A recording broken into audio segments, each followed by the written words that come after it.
오늘 예수님께서 대제사장 관저에서 그를 지키는 사람들에게 밤새도록 수모를 당한 것과 그리고 새벽녘에는 사내들인 공회에서 불의의 재판을 받으신 것에 대해서 오늘 기록하고 있습니다. 예수님의 참된 그 메시아 구원자의 모습 그리고 예수님의 인격을 우리에게 말씀하고 있습니다.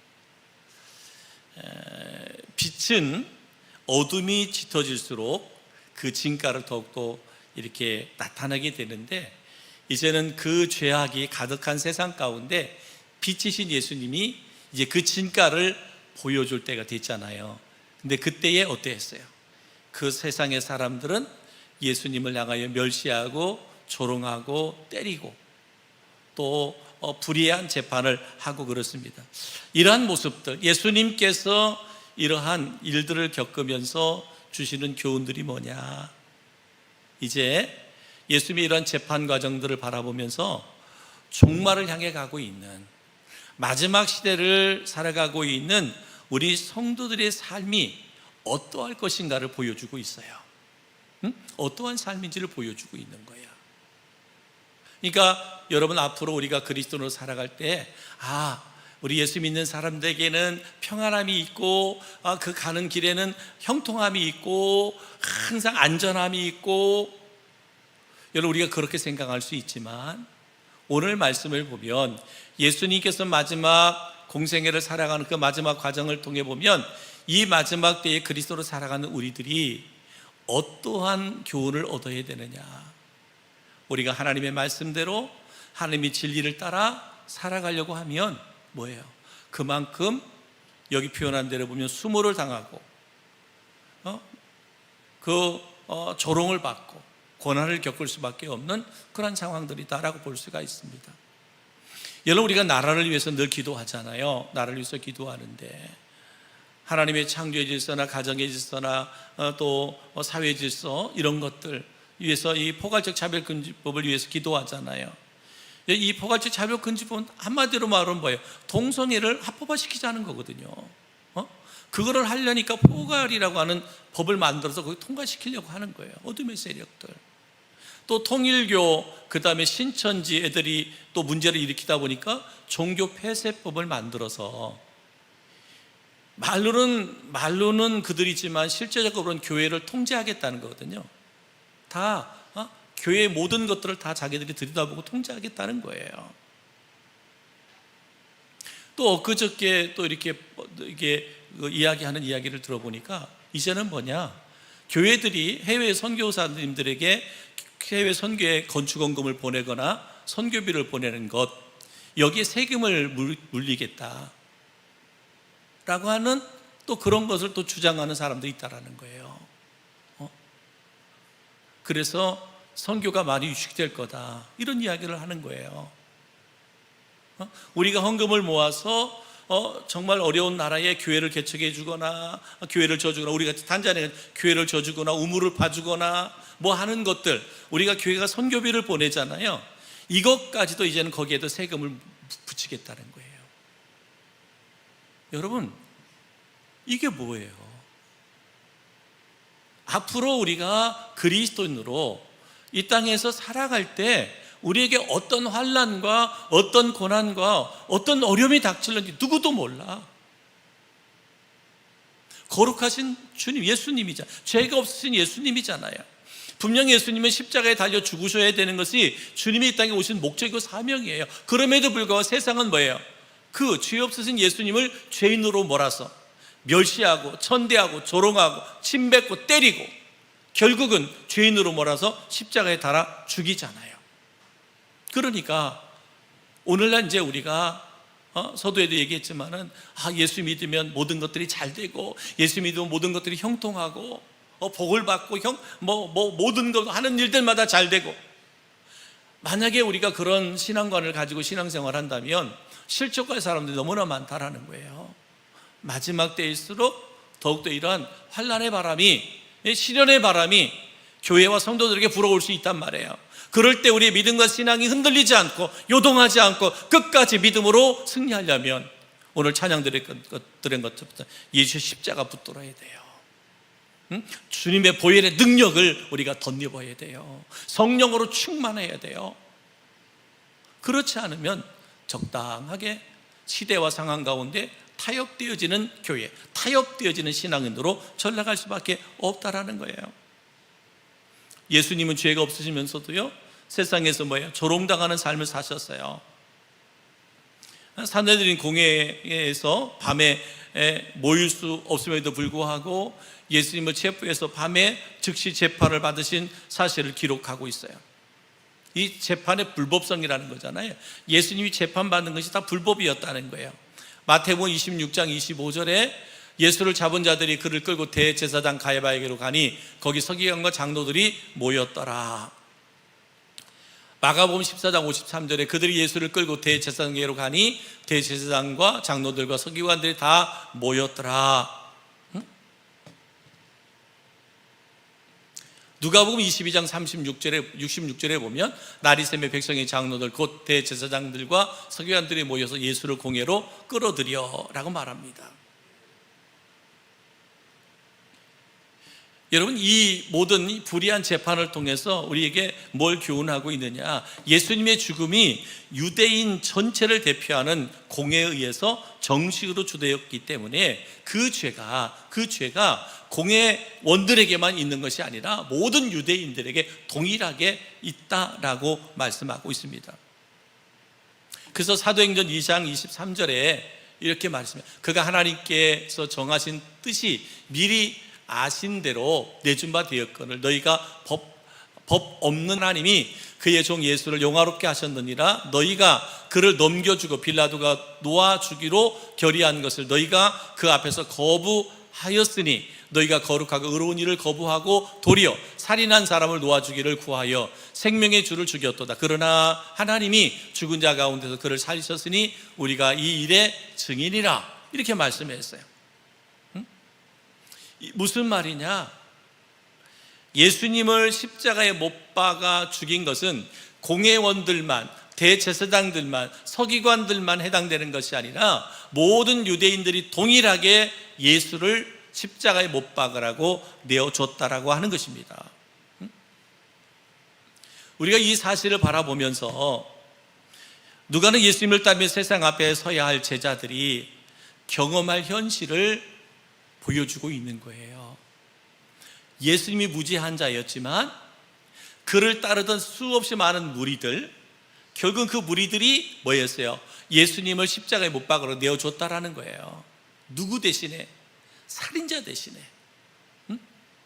살인자 대신에 예수님을 십자가에 못 박으라고 내어주신 사람들이 누구다?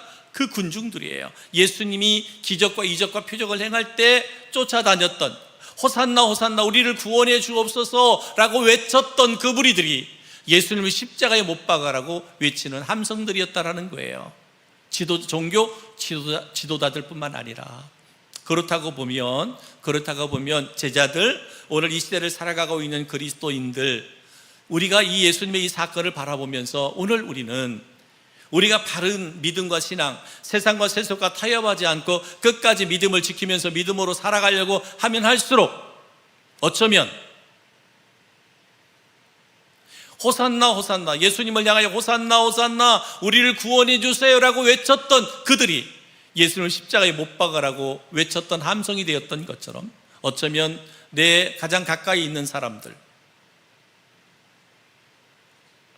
나를 그리스도라고 치켜 세웠던 사람들, 어쩌면 그들에 의해서 우리는 비난과 멸시와 조롱을 받을 수 있다라고 하는 것이에요. 예수님이 그러하셨듯이 예수님의 제자는 세상에서 진리와 지혜를 전파하지만 그 때문에 선지자는 다른 식의 조롱과 욕을 듣게 마련이다 라고 말합니다. 그래서 누가복음 22장 63절로 65절에 지키는 사람들이 예수를 희롱하고 때리며 그의 눈을 가리고 물어 이르되 선지자 노릇하라, 너를 친 자가 누구냐 하고 이외에도 많은 말로 욕하더라. 그렇게 예수님을 멸시하고 조롱했다라는 거예요. 그것이 누구에게? 제자들에게. 그것이 오늘 우리들에게도 얼마든지 닥칠 수 있다라는 거예요. 우리가 나라를 위해서 기도하는 이 기도가 정말로 필요한 것이란 말이에요. 필요한 것이란 말이에요. 우리 믿음의 선진들은 믿는 사람들이 많지 않았지만 그 믿는 자들에 대한 핍박 가운데서도 나라와 민족을 위해서 그렇게 기도했잖아요. 추위에도 더위에도 아랑곳하지 않았잖아요. 금요일 저녁만 되면 산에 올라가서 이 나라 삼천리 방망곡곡 이 땅이 복음화되기를 그렇게 기도하고 눈물 흘렸습니다. 외쳐 부르짖었습니다. 그것이 지금 한국 교회를 만들었다면, 그렇다면 지금 한국 교회가 이러한 기도의 소리가 있느냐 말이죠. 그들의 기도가 그 효력이 이제는 뭐예요? 계속 이어져야 되는데, 기도의 줄이 계속 이어져야 되는데 기도의 줄이 멈춰져 버리면 이런 환난과 핍박이 교회를 향하고 성도를 향할 수 있단 말이에요. 그럴 때 교회가 견뎌낼 수 있겠느냐? 성도들이 견뎌낼 수 있겠느냐? 적당하게 그 믿음과 신앙이 세상 것에 타협되어 줄 수 있다는 것이죠. 그러기에 사랑하는 성도는 누구를 탓할 일이 아니라 나의 믿음, 또 우리 교회가 더욱더 깨어있고 정말 영으로 충만한 가운데 나의 믿음과 신앙을 지킴으로 말미암아 어떠한 상황과 여건이 우리 가운데 주어져도 흔들리지 않고 요동하지 않고 끝까지 믿음을 견뎌낼 수 있는, 승리할 수 있는 우리 모두가 되어줄 수 있기를 주님의 이름으로 축복합니다. 이제 예수님은 이 사건들을 통해서 뭐 했어요? 하나님의 통치권을 발휘하는데, 누가는요 예수님의 입을 빌려 공회가 말해도 믿지 않고 물어도 대답하지 않는 자들이라고 말하고 있어요.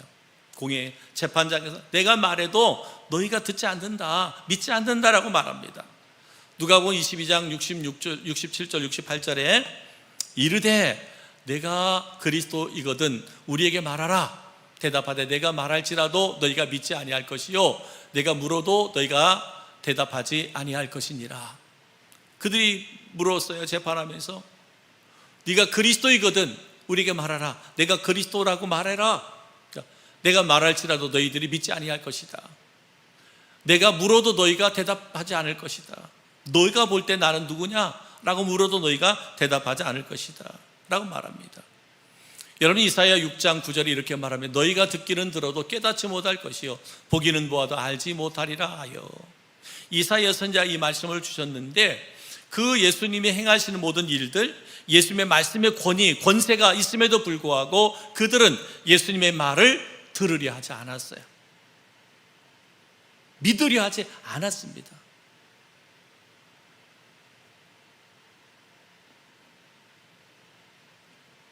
그래서 우리에게 말하라. 그들의 요구가 실상 아무 의미 없는 이야기가 되어버리죠. 이어서 예수님 이제부터 원래 이스라엘 왕이 차지할 자리인 하나님의 권능의 우편에 앉겠다라고 이렇게 말씀을 하고 있습니다. 도리어 너가 그리스도인 것을 네가 말해봐라 라고 말할 때 예수님이 말하지 않았어요. 그러면서 하신 말씀이 뭐냐? 누가복음 22장 69절 그러나 이제부터는 인자가 하나님의 권능의 우편에 있으리라 하시니 라고 말합니다. 시편 110편 10편 1절에 보면 여호와께서 내 주에게 말씀하시기를 내가 내 원수들로 내 발판이 되게 하기까지 너는 내 오른쪽에 앉아 있으라 하셨도다 라고 말합니다. 여러분 당시 공회는요 하나님의 통치권을 발휘하는 기구예요. 하나님의 통치권을. 그러나 이제 공회의 시대는 끝났고 예수님이 하나님의 권능을 발휘할 때가 됐다. 그러면서 뭐예요?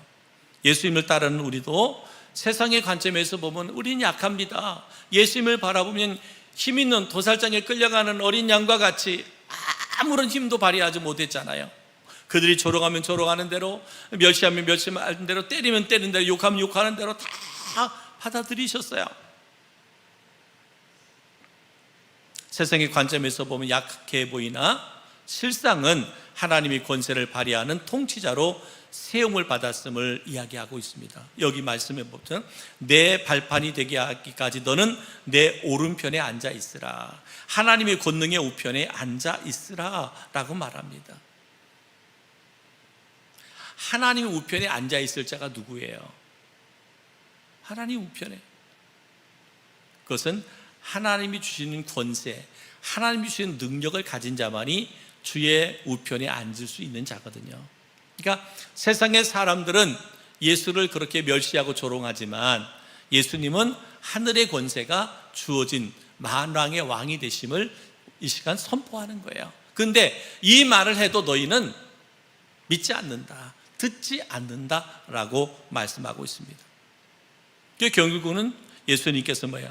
당신의 영광을 선포하는 삶을 사셨어요. 이 재판을 통해서 하나님의 영광을, 주님의 영광을 나타내는데, 누가복음 22장 70절에 보면 이렇게 말합니다. 내가 하나님의 아들이냐? 이렇게 질문하죠. 내가 하나님의 아들이냐? 그러니까 예수님이 너희가 내가 그라고 말하고 있구나. 응? 너희들이 내가 그라고 말하고 있구나. 내가 하나님의 아들이냐? 라고 질문할 때 너희들이 그라고 말하고 있고, 너희들이 하나님의 아들이라고 친히 말하고 있구나 라고 말하고 있습니다. 이제 예수님께서 이 말씀을 하시니까 공회원들은 뭐야? 더 이상 예수님에게서 어떤 증거를 찾을 이유가 없었어요. 왜? 예수님이 친히 뭐라 그랬어요? 하나님의 아들이라 그랬잖아요. 하나님의 아들. 이 말은 곧 뭐예요? 신성모독이잖아요.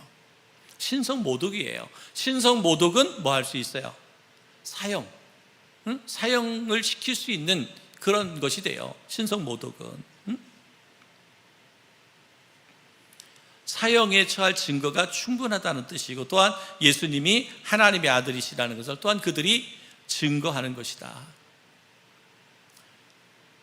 네가 하나님의 아들이냐? 니들이 그 말을 하는구나. 그래, 내가 하나님의 아들이다, 이 말이거든요. 그러니까 더 이상 신문할 이유가 없는 거예요. 왜? 네가 하나님의 아들이라고 하는 신성모독을 했기 때문에 너는 사형을 받을 충분한 증거가 돼. 근데 이 말은 뭐예요? 그들이 예수님이 하나님의 아들이심을 증거하는 것이 된다.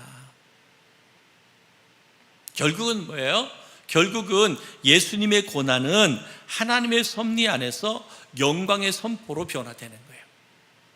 결국은 그들이, 공회의 회원들이, 대제사장들이, 서기관들이 예수님이 십자가에 못 박음으로 승리한 것 같지만 결국은 그것은 그들의 승리가 아니잖아요. 마지막에 예수님께서 십자가를 지시고 다 이루었다 말할 때 사탄이 뭐예요? 땅을 치며 후회하잖아요. 다 이루었다. 예수님의 말씀 다 이뤘다는 이 말씀 앞에 사탄이 땅을 치고 후회하는 거야. 사실은 사탄은 뭐 해야 돼요? 어떻게든 예수님을 구세주로 십자가에 안 죽게 만들어야 사탄의 어떻게 사명이 완성이잖아요.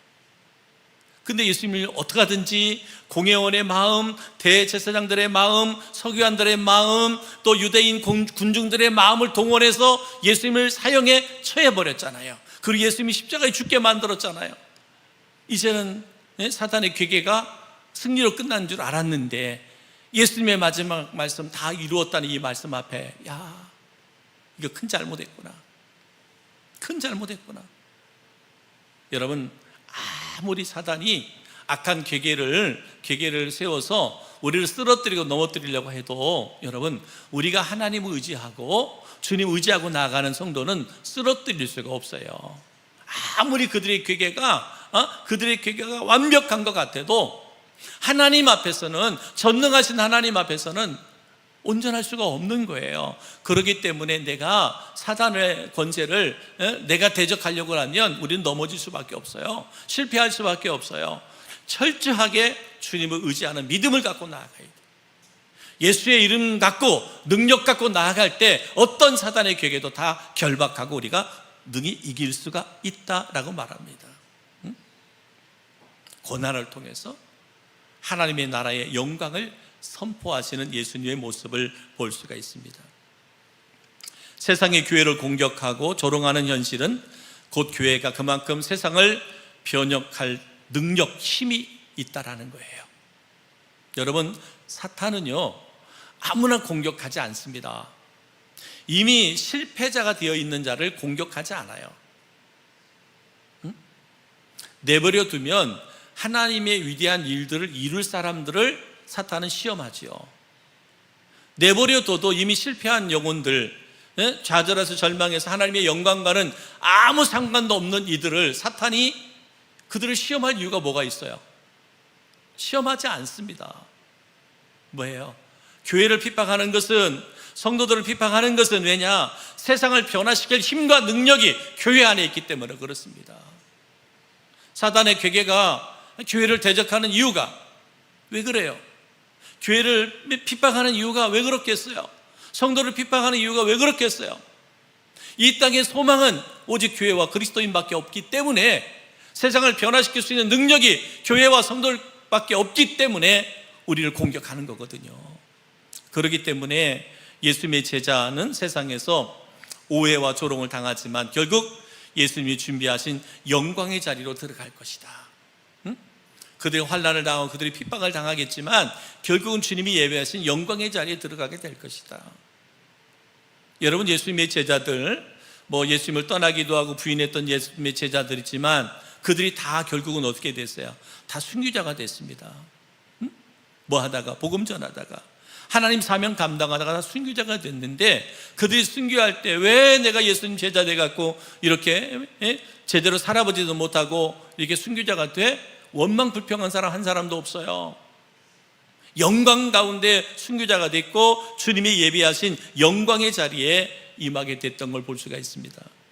그렇습니다, 여러분. 오늘 우리가 그리스도인으로 정말 예수님을 본받아서, 제자들의 삶을 본받아서 우리가 그렇게 순종의 삶을 살아간다면 우리에게도 하나님께서 예비하신 영광이 우리에게 예비되어 준비되어 있다라고 말하고 있습니다. 마태복음 10장 32절에 이렇게 말합니다. 누구든지 사람 앞에서 나를 시인하면 나도 하늘에 계신 내 아버지 앞에서 그를 시인할 것이요. 영광의 자리에서 하나님이, 예수님이 나를 인정하시겠다는 거잖아요. 내 편이 되어주시겠다고 말하는 거잖아요.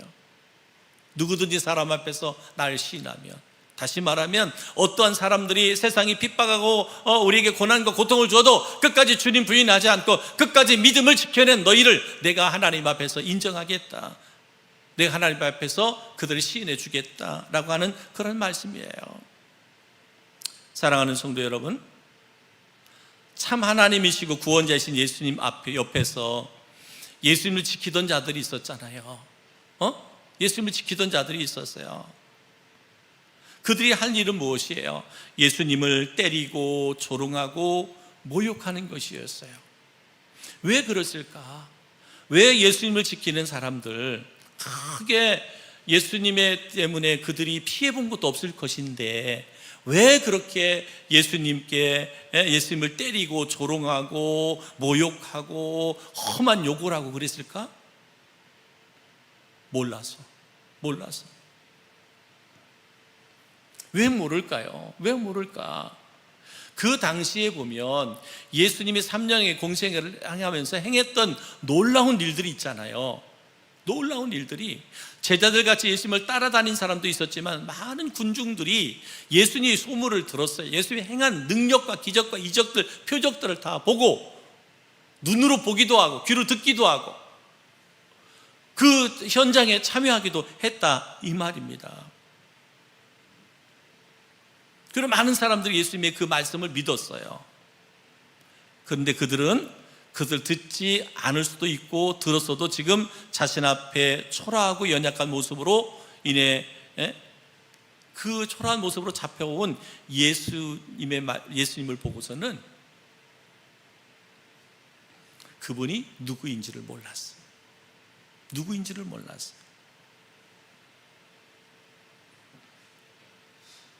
여러분, 우리가 무엇을 믿고 행동하느냐? 여러분, 우리는 보통 내 눈에 보이는 것으로 판단하고 행동합니다. 사람들에게 말하는 것으로 판단하고 행동합니다. 내 의지를 갖고 판단하고 행동할 때가 많아요. 어쩌면 예수님을 가까이에서 멸시하고 조롱하고 때리고 욕했던 그 사람들, 그들이 그냥 눈으로 보는 대로 판단하고 그리고 행동했어요. 보니까 예수는 이제는 아무 힘도 없어요. 능력도 없어요. 그냥 잡혀와서 신문을 당하는 분위기를 보니까, 사람들, 군중들의 분위기를 보니까 예수는 죽을 사람이야. 그것도 십자가에 달려 죽을 사람이야. 그렇기 때문에 이들 또한 예수님에 대해서 그렇게, 그죠? 때리기도 하고 조롱하기도 하고 모욕하기도 하고 욕하기도 하고 그랬습니다. 사랑하는 성도 여러분, 우리의 판단 근거는, 우리 그리스도인들, 우리를 향해서 말씀하는 거예요. 여러분, 우리의 판단 근거는 하나님의 말씀이어야 돼요. 하나님의 말씀. 내가 보는 것, 내가 느끼는 것, 내가 경험하는 것, 이런 것들이 다 판단의 기준이 돼서는 안 돼요. 왜냐하면 내가 보는 것은 달라지기 때문에 그렇습니다. 여러분 생각해 보세요. 예수님이 기적을 행하는 거예요. 죽은 자를 살리는 기적, 그죠? 물을 포도주로 만드는 기적, 오병이의 기적, 뭐 상상할 수도 없는 기적을 행할 때 그것을 보았던 사람들, 야, 예수가 메시아라고 할 때 누구든지 그가 메시아인 줄 믿었어요. 그런데 지금은 아무런 힘도 쓸 수 없는 그냥 죄인이 되어 자신들 눈앞에 비춰졌을 때 그들은 예수를 십자가에 못 박으라고 말하고 있어요. 여러분, 우리의 판단의 근거가 이러한 눈에 보여지는 것이나 내가 경험되어지는 것으로 우리의 판단의 근거가 되면, 내가 판단한 대로 행동한다 그랬잖아요. 근거가 되면 상황에 따라, 환경에 따라, 조건에 따라 우리의 믿음은 막 변해요. 흔들릴 수밖에 없어요. 요동할 수밖에 없어요. 우리 다 순교자의 신앙 갈 것 같잖아요. 여러분 다 이 시간 이 자리에 예배하는 여러분 다, 여러분은 순교자의 신앙을 갖고 살아갈 것 같잖아요. 근데 막상 내가 순교자의 자리에 섰을 때 과연 내가 순교할 수 있을까? 결코 쉽지 않아요. 누구도 장담할 수 없어요. 그러나 하나님의 말씀이 내 믿음과 신앙의 근거가 되는 사람, 판단의 기준이 되는 사람은 요동하지 않습니다. 흔들리지 않는다. 우리가 어떤 사람을 무시하고 조롱하는 것은 무엇 때문입니까? 내 눈에 보이는 것으로 그렇게 행하기 때문에 그렇습니다. 내가 볼 때, 내가 판단해 볼 때 저 사람이 연약해요, 나보다 부족해 보이면 모욕하고 조롱합니다. 저 사람은 내가 함부로 해도 되겠다 싶은 사람에게는 뭐예요? 우리가 함부로 하는 거예요. 내 눈에 보이는 그것으로 그렇게 행합니다.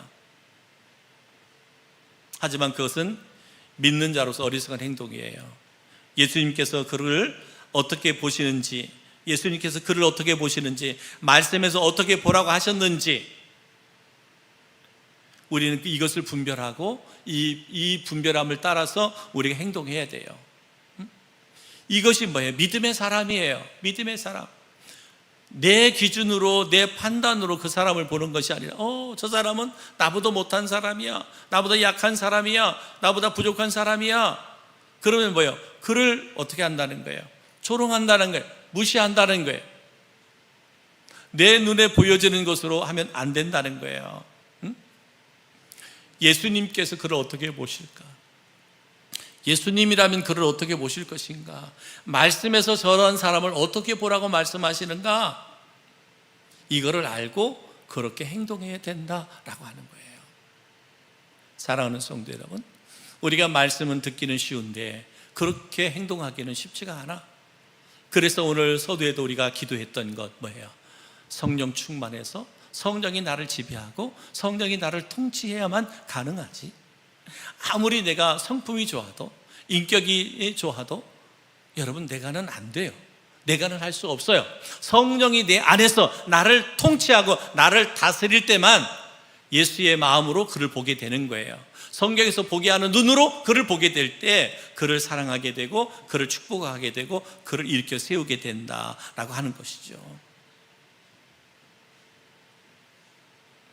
만일 우리가 보이는 것만으로, 내 생각만으로 다른 사람을 판단하고 행동한다면 그것은 예수님을 모욕하고 조롱했던 지켰던 사람들과 다를 게 없다라고 말할 수 있습니다.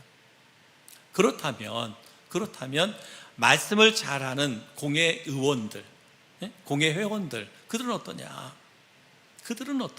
왜 그들은 예수님을 십자가에 못 박으라고 그렇게 판결을 했을까? 왜냐? 예수님을 가까이 있던 사람들은 그들의 눈으로 보여진 대로 판단하고 행동했다라고 말할 수 있다면, 공회 회원들은 말씀에 대해서 잘 안다고 하는 사람들인데 왜 예수님을 십자가에 못 박으라고 판결을 했을까?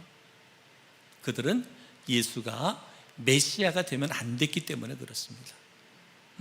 예수가 메시아가 되면 안 되었기 때문에 예수님을 십자가에 죽이라고 말한 거예요. 왜냐하면 만약에 예수님이 메시아가 된다면, 메시아라면 자신들은 망하기 때문에 그렇습니다. 자신 앞에 붙잡혀 있는 예수님의 말씀이 이루어지면 그들이 지금 붙잡고 있는 권력은 무너지기 때문에 그들은 예수님을 거부하고 죽이려고 한 거예요. 한마디로 말하면 예수가 메시아이면 내가 손해보는 거예요. 예수가 구원자이면 내가 손해보는 거예요. 그래서 그들은 예수를 십자가에 못 박도록 내어줘야 되는 거예요. 자신의 권력을 유지하기 위해서 자신들이 지금 가지고 있는 모든 권한을 내려놓고 포기하지 않기 위해서는 예수님이 없어져야 했고, 그래서 십자가에 못 박으라고 내어주신 거예요. 사랑하는 성도 여러분, 내가 눈으로 보는 대로 판단하고 행동하는 것도 잘못된 거지만, 내 욕심 때문에 내가 지금까지 이루어놓은 것들을 잃어버릴까 봐 예수님을 내 삶에서 인정하지 않고 내가 주인 되어 살아간다면, 이 또한 그 당시에 공회 회원들이나 대제사장들이나 서기관들이나 바리새인들, 그들과 하나도 다를 것이 없다라고 말할 수가 있습니다. 사랑하는 성도 여러분, 나는 지금 그리스도인으로 어떠한 삶을 살고 있는가? 내가 눈으로 보여지는 것대로 판단하고 행동하고 있는가? 아니면 말씀을 따르고 있는가? 예수님이 우리의 구원자이시고 예수님을 믿고 따르고 있는가? 그러한 길이 조롱과 멸시를 받을 수도 있고 죽음의 고통이 있을 수도 있는데, 그 영광의 보좌 앞에 서신 주님을 우리가 끝까지 바라보며 나아갈 수 있는가? 여러분, 이런 믿음의 결단들이 우리 가운데 있기를 주님의 이름으로 축복합니다. 지금의 권력이나 세상의 부귀영화가 아니라, 지금의 나의 어떤 이익이나 내 눈에 보여지는 것이 아니라 오직 주님만 바라볼 수 있는, 주님만 따라 사는 그러한 우리 성도들 될 수 있기를 주님의 이름으로 축복합니다. 오늘 예수님께서 이제 십자가에 달리기 전에 그 신문 받으시면서 그 신문 받는 과정 가운데서 우리에게 주어지는 도전의 말씀들, 결론적으로 말씀드리는 건 그렇습니다. 내 눈으로 본 대로 판단하고 행동하지 마라. 내 유익 때문에, 내 욕심 때문에 예수의 메시아임, 예수의 구원자이심, 예수가 내 삶의 주인인 것을 거절하지 말고, 부인하지 말고, 오직 주님만 바라볼 수 있는, 주님만 의지할 수 있는 그 믿음을 통하여 승리할 수 있는 우리 모두가 되어질 수 있기를 주님의 이름으로 축복합니다. 우리 시간 함께